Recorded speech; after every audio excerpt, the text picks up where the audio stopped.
Welcome to Climate Briefing's news headlines for the week ending Friday the 26th of May 2017.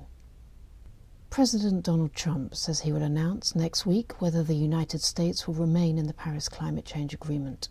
Reports, citing sources close to the president, suggest that he is planning to leave the landmark agreement.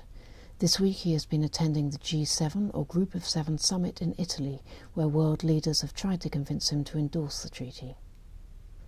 The US Justice Department has filed a lawsuit against the car manufacturer Fiat Chrysler.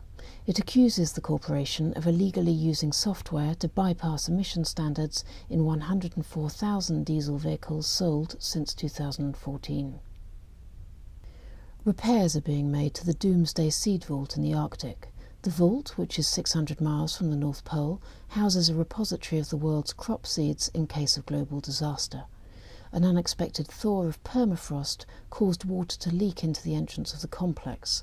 However, the seeds were unaffected as they lie more than 110 metres inside the mountainside.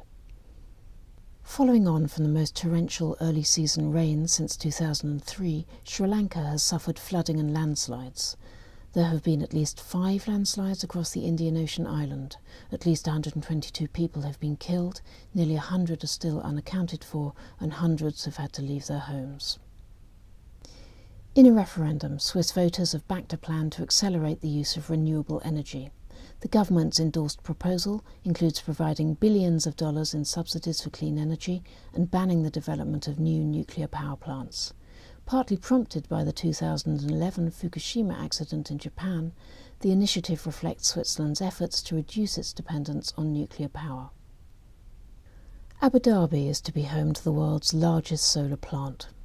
Plans to build the more than 1,000 megawatt plant were announced on Wednesday after an $872 million finance plan was put in place. The project is due for completion in 2019. This has been a Climate Briefing News Roundup. The in-depth stories behind these headlines can be found at climatebriefing.org.